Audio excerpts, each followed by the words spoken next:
Blizzard fans, welcome back to another episode of the Cold Front Podcast, Week 18 of the 2026 IFL season. I'm Joey Bonadonna, that is BJ Steffen. BJ, it was a short week, but a fun week for Green Bay, especially with the Sunday night indoor football win over the Orlando Pirates. I was able to have boots on the ground. You got to take it in from you're at home, yeah. I assume, at home, not in Orlando. Correct, yeah. But you did get to take in the broadcast.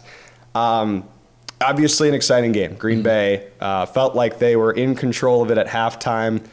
Became a little dicey in the third and fourth quarter, but hey, at the end of the day, Orlando is a talented team. This is going to be a tough team. Maybe Green Bay sees them in the playoffs. We'll see what this next week shakes out in terms of matchups. But BJ, what did you take away from this game, and ultimately for Green Bay to now just be one step away from clinching the number one seed and now officially have a home playoff game clinched? Yeah, you mentioned it. It was a rough second half. I tend to lean a little more, I don't want to say negatively, but a little more criticism, right? It was a rough second half. Our offense struggled coming out. We couldn't get the run game going. Liam looked like he didn't have a whole lot of time. We had a lot of penalties. That was the big killer. So we had a lot of penalties. First half, from what I saw from the broadcast, looked like we had a lot of holds not called. It was kind of mentioned in one of the chats. It was like, okay, kind of getting away with some stuff here. And the second half, it felt like it was flags every other play. So we had a lot to clean up. It really felt reminiscent of one of our first couple weeks where we had a lot of penalties. We had a really good first half, bad second half, let teams back into it. Especially compared to the Vegas game right at the start of the year where, we're winning, but all they need is a field goal to win it or to tie it. And Deja vu, huh? Yeah. And then a pitch out fumble that we just get on top of. Nothing that our defense did to force the fumble. It was a play. Well, they ran that play 3 times that game, and every single one was a fumble. For at least that I saw, that I caught. But we were able to get on top of it. A win's a win. As much as I almost had a heart attack during that game, I mean, a win's a win, and lock up at least the number 2 seed and a chance for the number 1 this week. So, win's a win. Yeah, this was a big one to get, especially on the road. I mentioned this. It's just general how it goes. If you want to play at home in the postseason, you have to win on the road in the regular season. 2 losses this season, obviously an 8-0 home regular season slate. 2 losses on the season so far have come on the road, both in Moline, Illinois. So this one was kind of like, it felt like some of the other road games that Green Bay had where it was Fishers. Felt like Fishers had control and it was just one moment that flipped it. Yep. Tulsa, kind of that same way. You just find those moments late in the game. This one, it was a game filled of moments. Even though Orlando took the lead after this moment, there was one that I want to point to, particularly with the performance of Liam Thompson. Multiple things I want to highlight with this play, and we'll show it to you here. If you missed it, it was the play of the game. 4th and goal. Liam is under massive duress. We'll talk about the reasoning for that in a second. He's being thrown down, is able to throw across his body to Drayshawn Hudson, who's waiting in the back of the end zone. I mean, if you don't convert there, an Orlando offense that just ran a 1 play, 1 touchdown to start the last drive, they have a chance to take a lead earlier. You find a way to convert that play, a massive conversion for Green Bay that's been so clutch on 3rd and 4th down. I think that's the other thing to highlight. Green Bay was 2 of 7 on 3rd down in this game against Orlando. That is way against the ordinary. They just weren't able to convert. But 4th down, they continue to be money on 4th down. That is the key. And obviously the biggest play of the game came on 4th down as well. Yep. The one thing I noticed as I'm watching it, we'll run it back here, there were 5 guys in the backfield. Liam hadn't broke the alley as he was kind of breaking, the pocket broke down, and he has more pressure, which should be an illegal blitz, comes in. He has obviously an extra blitzing linebacker in his face, but he's still able to make the play.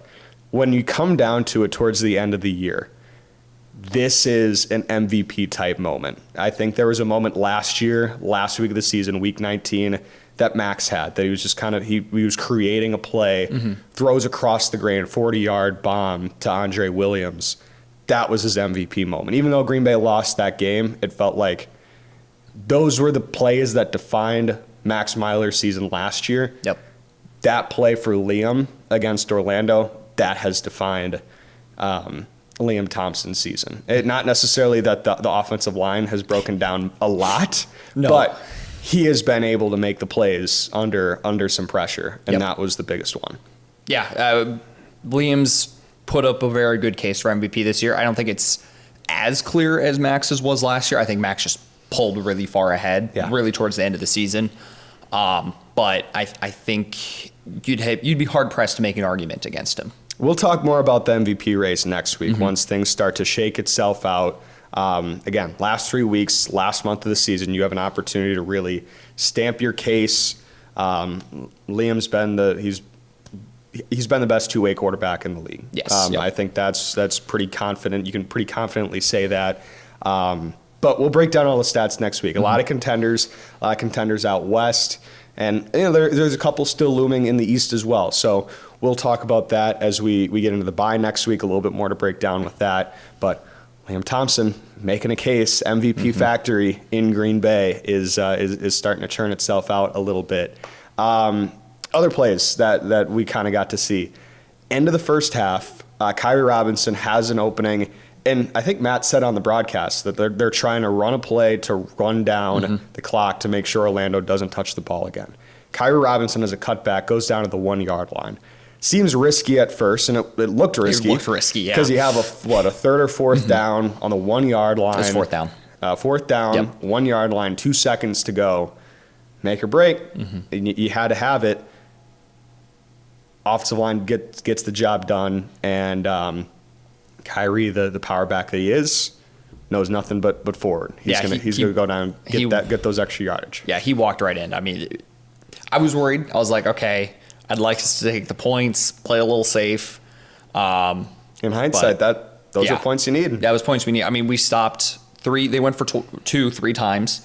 We had 2 deuces. That's a 6-point swing right there, and we only won by 2. So a touchdown really was critical versus going for a field goal. So glad we did it, but like I said earlier, I was like a little nervous. Get me on my seat a little bit. So yeah, but those moments were there. In Green Bay, again, they have consistently won on the fringes this season. When it's come down to it, they've consistently won where the moments mattered. Mentioned third and fourth down, the money downs. They've consistently won offensively on those plays. No different here. They certainly were at their best when they needed to be. So they come out with a big win. They clinch a home playoff game that is confirmed. That will be at least the first round. Will for sure be at the Rush Center. Whether they're the 1 or the 2 seed, next 3 weeks will decide that, and that will go forward into Green Bay's game against Iowa. Also keeping track, Jacksonville at Tulsa, which we will talk about those in the back half of the show. Anything else you want to discuss? We only had 2 other games. Obviously, Vegas with a beatdown. Jaden DeLora out for another game, but Quincy Critton didn't matter against New Mexico. And then the other game, San Diego, Arizona. Nate Davis it didn't feel like the passing offense was there for San Diego, and Max Miler gets his second start back after Drew Powell was in for a couple weeks. Offense was running smooth, and the defense made some big plays to help Arizona to a huge win on the road at San Diego. Yeah, Arizona just had everything go their way. It felt like every offensive drive San Diego had, they had to work for literally every yard. There was a lot of third downs, a lot of fourth downs, and Arizona they made the plays when they needed to, and they ran away with the game pretty quick. I had it on in the background because after the first quarter, or about the first half, it was kind of like, okay, I don't think San Diego has the spark this game. I think this is really the worst we've seen San Diego play. I think it's early in the season. Yeah. So I don't think this is indicative of them as a team, but it's something. It's kind of how what I said last week. It felt like, again, San Diego was able to win in those last couple of moments. They hung around long enough to give themselves an opportunity. Feels like they didn't really do that this game, and that's okay. I mean, it's not okay. Obviously, you always want to win, but it's like this game doesn't define them as a team. I think it truly is. What game is going to matter? The one that you're going to be playing in the playoffs. They've got a big game this week. Yep. Last game of the Week 18 slate. That'll be a huge factor in deciding who comes out on top in the Western Conference. That now opens the door for Vegas to jump back into the 1 seed contention. We'll find out. It's going to be a fun slate this week that we will get a chance to discuss again on the back half of the show. Let's jump into our icebreaker. Iowa this week for Green Bay. We got another returning guest coming to the show. We got Iowa Barnstormers head coach Andre Coles joining the show this week. All right, we're here with Iowa Barnstormers head coach Andre Coles. Coach Coles, this is the second time you've gotten to join us on this program, and a lot of separation between the last two games that were earlier in the season, now rolling on to the last couple of weeks of the regular season. Hasn't necessarily been, I would say, the season that you had hoped when we spoke earlier this season. But what lessons have you taken from this stretch run into the stretch in July? Yeah, I would say, the biggest thing is kind of just learning our market and how to build, kind of in the Midwest, right? There's different challenges that you have, as far as getting players in, travel, the way the schedule looks and things like that. So there's been a lot that's been learned. Obviously not the result that we wanted on the field, but, our guys are still playing hard. We're still getting after it. But I would say for me personally, just learning how to navigate in a different area and what that looks like going into next year. The big changes as well, you mentioned on the field, you've had some quarterback changes since those first two games. Break down the system that you got going right now. You have a couple guys that you've leaned on over the last couple of weeks. What can you tell me about your quarterback position? Yeah, so I think we're at a spot where we're still trying to figure it out. We've got two young guys that are rookies to the game and just trying to figure it out. And I think this game is tough on any rookie quarterback. But that's been our Achilles heel all year, just trying to find some stability at that point. So we're kind of debating, do we bring a veteran guy in for these last three games so that our receivers can kind of get a look at what the offense is supposed to look like, and get some momentum going into next year? Or do we, still give these young guys, the experience? But, mainly we want to be competitive and we want to put ourselves in a position to win, so we're still trying to figure that out, and we'll see on Saturday which one goes and which one doesn't. But, it's been a work in progress all year. So. And you talked about the stability. You've had some playmakers around at other positions that have been around since day one.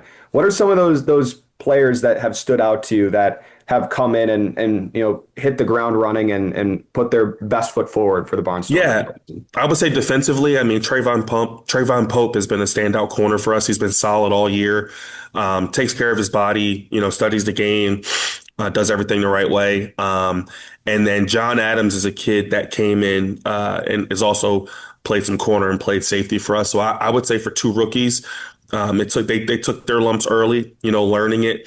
But they've picked it up and they've made a lot of plays for us these last few weeks out there on the defensive side of the ball. And then our receiver group is all young. I mean, they're all young, all rookies, and just learning the game. So I'm proud of their progress. Each week they get better. If you turn on our game tape, they're running wide open. We just haven't been in the position to get them the ball, which is, kind of held us back. But I'm proud of their progress. So I would say Trayvon Pope, John Adams Jr., Jalil Dean, DeMont Martin, Curtis Ravenel, for rookies to kind of come in and make the progress that they're making. It's been good to see. And the last time out for you guys, you had a tight one with Tulsa where your defense, again, flying around, forcing turnovers, close to a result that would have had massive ripple effects on the Eastern Conference playoff picture. Another opportunity this week against the top seed in Green Bay. What challenge are you looking forward to this week? And, again, trying to end your season one in Des Moines on a high note. Yeah, I think anytime you get to go against Green Bay, it's a challenge for your defense. Can you slow them down? It's such a high-powered offense. They're gonna score points. It's just, can you get one or two stops and then score on the other end, to kind of slow them down. So it's a big test for our defense. we have a lot of guys that want to get to the next level. And in order to get to the next level, you got to put good tape out. And what better opponent to get good tape out of than the number one seed, as of today. But, it's an opportunity. And every time you step on that field, you get a chance to get some fresh film. So, everyone's going to be watching Green Bay in the playoffs. And if that's the film that you're putting out, that could be some quality film. So it's something to get excited about for our defense.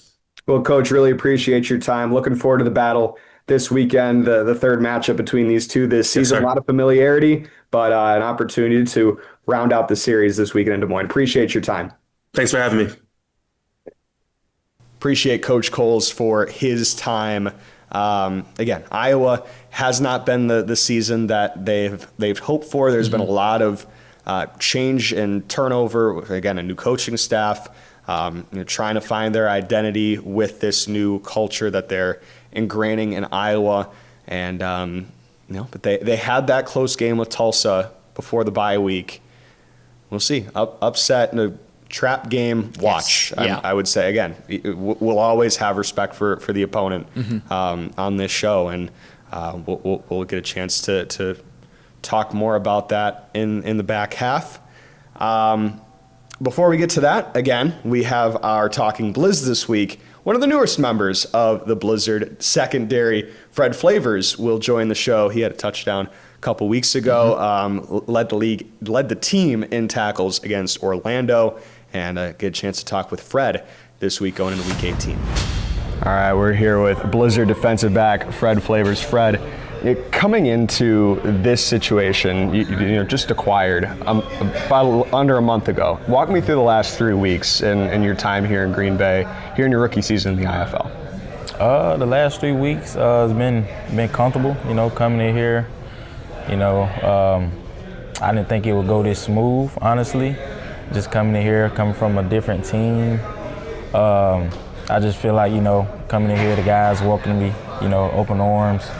I feel, comfortable around a lot of guys, right away, right off bat. I kicked it with a couple guys here, and it just feels good to, feel like family right away. Just playing ball for so long, you just know, going into different, environments or different, colleges or situations, you interact with people a little different, it takes you a little minute to settle in places, but here, it felt like home coming here right away, so, it feels good to, be here. The one thing is that this wasn't your first time coming to Green Bay when you played a couple weeks ago in the game against Fishers. You were part of that interesting first week of the IFL season where, we had the 2.5 feet of snow in Green Bay because you were with the Vegas Nighthawks. Walk me through that. Obviously, you got a chance to play in the rest center, but in front of no one else in the building. What was that being on that side of things? And now, obviously, you got one game under your belt in front of the Rush Center crowd. What was that like on the flip side? It was definitely like a little COVID game. The first game coming in here, we didn't expect, for it to be, that snow and the blizzard, which it was kind of nice, coming from the South and being able to experience that. I definitely don't want to experience that again, but for the first time ever coming in here, experiencing that was definitely cool, and then just playing was a little different, kind of like go back to college, the little COVID days when nobody could come to the games. That was one of those kind of type deals, but just seeing the fans here is different, it's nice, seeing that atmosphere, and I'm glad we get to see it again here in a couple of weeks, that first round. So I'm glad to, be able to see the fan base, how it is here. It's pretty nice. I love it. You mentioned the home playoff game clinched with this win over Orlando. You were also, again, part of the Vegas team that got to go to the IFL Cup, playing some big games. What do you think that experience helps of playing with, it's an in-season tournament, but just a little bit of something extra on the line? Where did you think that experience kind of helped you through your rookie season this year? I'm kind of a guy that, every game is the same game, whether it's championship game, whatever it is, it's the next game. It's just a regular game, it's no bigger than the moment, don't make the moment too bigger than what it is, you just play, you just go out there, you got to play, you got to execute. So, but playing in that, for the first time, being in New Jersey, for the first time ever in my life, that experience was great. playing in the cup, that was great. I mean, I'm with the Blizz now, but playing with the Nighthawks, it was a great team. We competed the way we should. We got the job done. Played some great teams. Orlando, that was my first time seeing them. We got to play them twice. So got to see them again. So it wasn't something I just walked into. Okay, this is my first time playing them. I got to play them in the IFL Cup. Got to play Arizona. Two great teams. Yeah. And we may have to see Orlando again, so you just never know, how this will shape up. But just playing the IFL Cup first year, and then win as a rookie, that's pretty great. That's awesome, and I'm hoping to get a championship here. Yeah. That'll be bigger. Green Bay obviously continuing on here. You mentioned you're with this team. You came into a spot though. Frankie West came in, who had an injury, and you signed shortly thereafter. He mentioned, Coach Roberson told us that week, he's kind of like Coach West. But what's that been getting to know him and the other defensive backs that have been in the building here for Green Bay? Oh man, it's been great. Like I said, I came here. They all welcomed me in open arms. I got with them my second day here. All the guys, they've been helping me each and every day. Get the playbook down and get what I need to get done. So it's been good. Being with them guys, hanging out with them guys, and coming together as a unit together. Even though Frankie's hurt, he's still around, still involved, with us, and me taking me on his wing when I got here. It was awesome. Pretty nice. Those guys, wanting to help me get the going and. Being with them so we can get this thing, keep going and set a standard. One last question for you. What's one fun fact you'd want to share with Blizzard Nation? Something that people might not know about you. I'm an outdoor guy. I like to be outdoors. I like to hunt, You're a good part of the country for it. Yeah, I like to be on the water, like the tube, I'm from the country, so I just like to do country stuff. Yeah, I won't compare Wisconsin to the South from Alabama, right? Yeah. So, but you still get a little of the same vibes, right? It's kind of the same. So being here, small town, I'm used to it. Yeah, hunting, fishing. That's kind of the MO around here. For sure. Especially as we're in the beautiful part of the year, right? Oh yeah. We won't have the 2.5 feet of snow, hopefully, for another couple months. I came at the right time. Yeah. Well, awesome, Fred. Appreciate your time, and best of luck this week against Iowa. Yes, sir. Thank you. Go Blizz. Appreciate Fred for his time this week.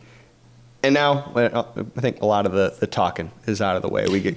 There's more talking to come, but let's jump into our full slate this week for our forecast. 7 games, everyone back from the 4th of July holiday.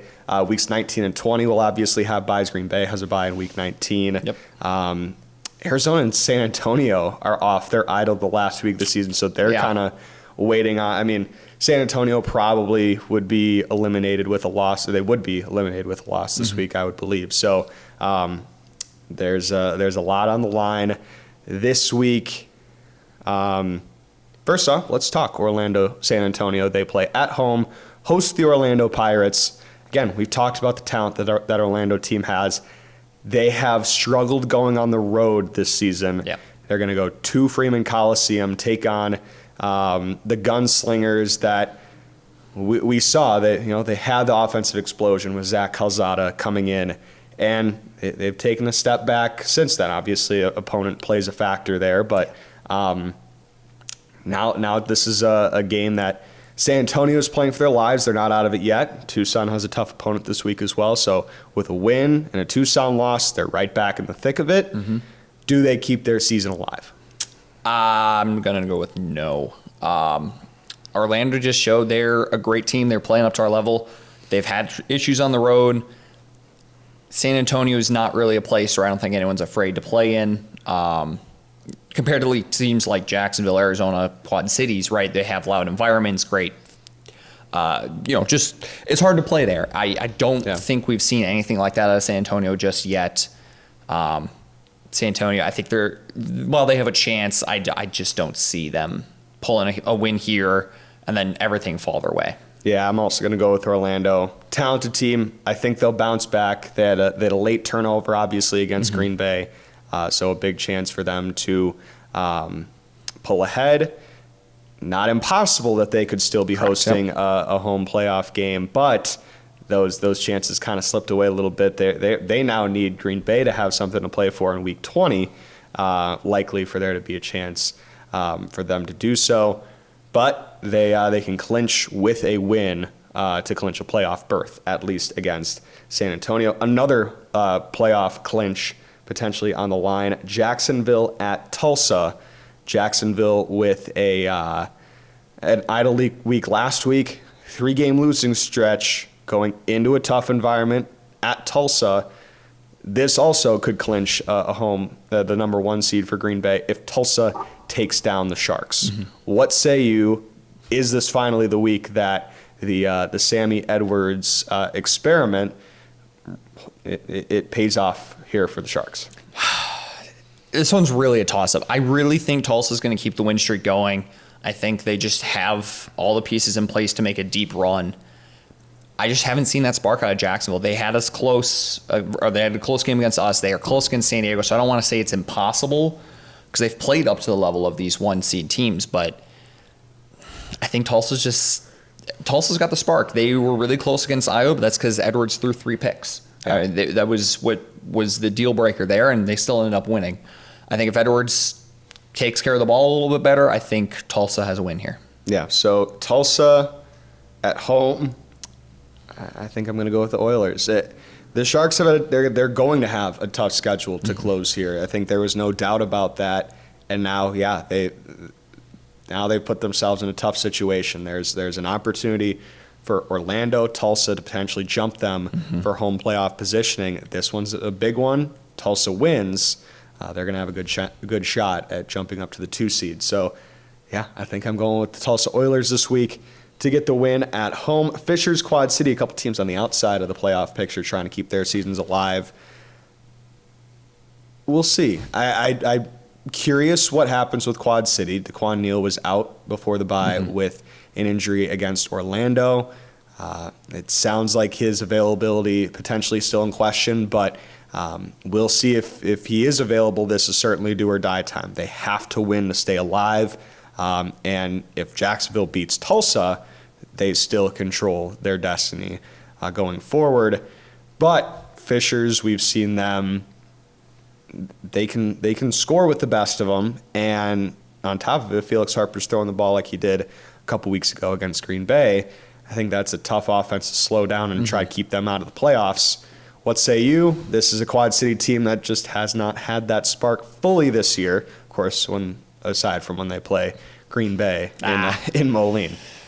I'm going to go Fishers. It's kind of the same situation as last game where Fishers is just a better put together team right now.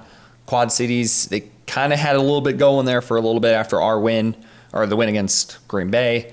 But I think this is the week Quad Cities just finally, it's just the end of the hope train. I think it's this week. I'm gonna go the opposite. I root for chaos. That's what I root for chaos, and the only way that we get some chaos in Week 20, I think, is if Quad City. There's again still a lot to play for. I think Quad City going into these Tulsa games. They have Tulsa back-to-back Week 19 and 20. If Quad City wins, and obviously if Jacksonville beats Tulsa, those games are going to matter. Yep. I want very badly for those games to mean at least something. So this is just a vibes pick. Okay. I'm going to go with Quad City to get the win. Again, I'm hoping that DeQuan Neal is available just for this one, but we'll see. He's had 3 weeks at least most of 3 weeks to rest this up. So hopefully he's back and available. Another battle in State 48, Tucson at Arizona. Tucson with the loss earlier, lost to Northern Arizona before the bye.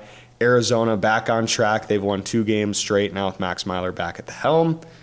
Do they keep it rolling? Do they have a chance to jump up into home playoff positioning as well? I'm going to go Arizona. I think they realized that, hey, Max, the MVP, is going to be the better option.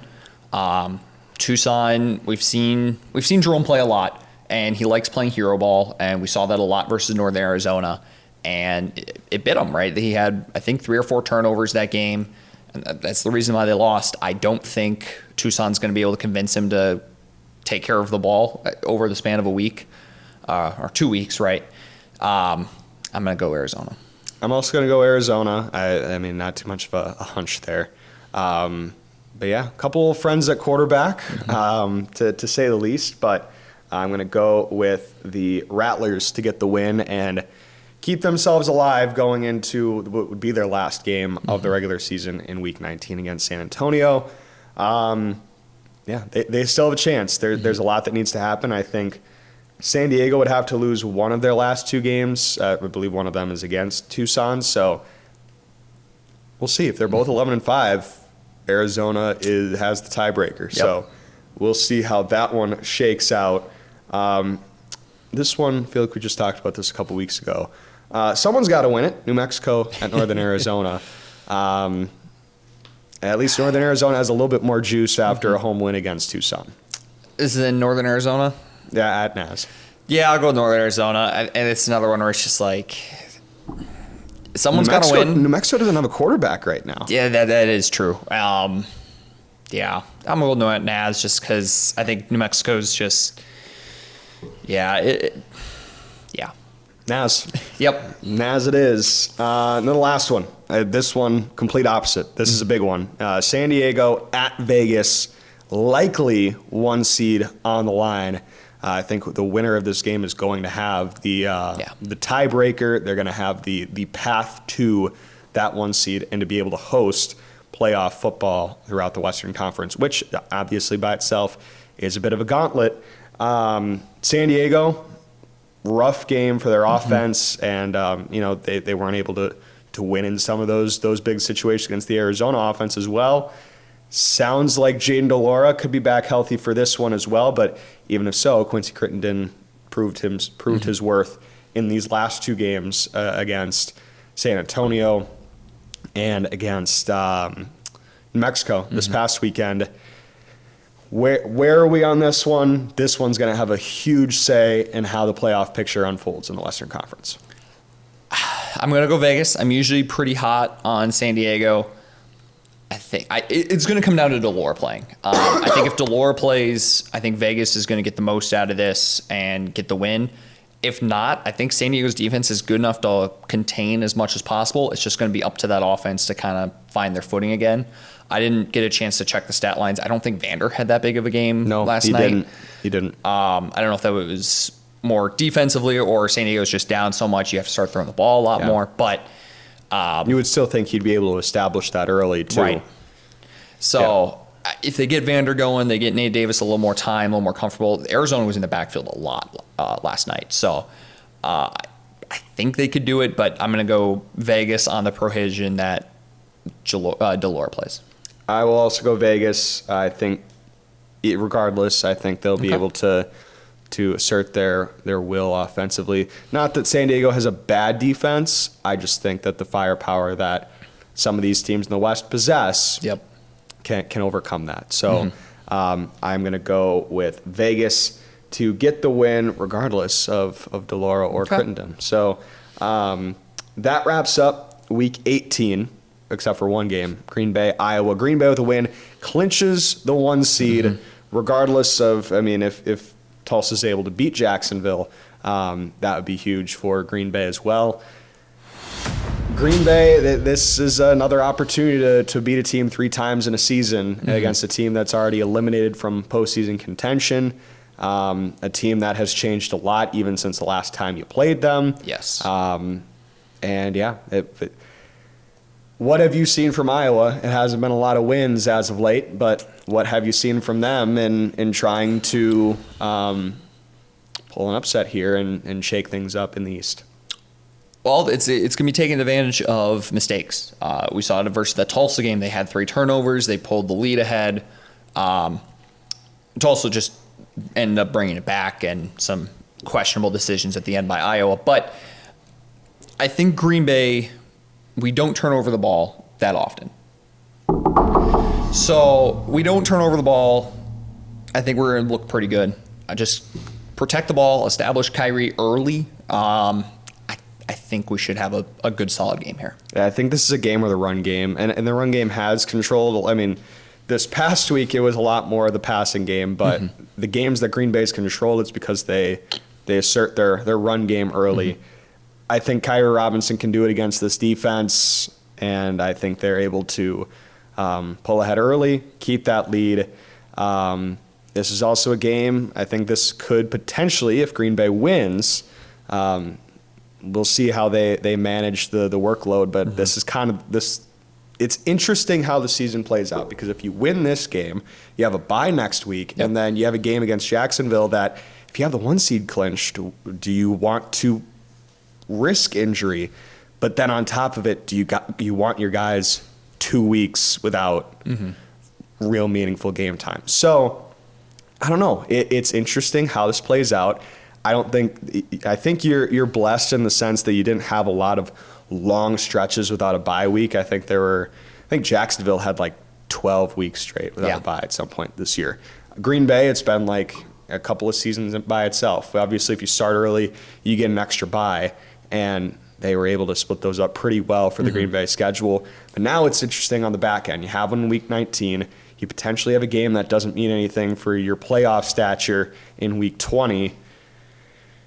How do you establish that? I have no insight on how they'll manage it, but we'll see. You got to win this one for that to even be a conversation.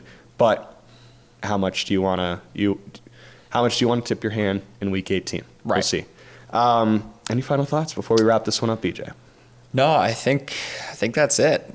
Awesome. Well, this should be a fun one.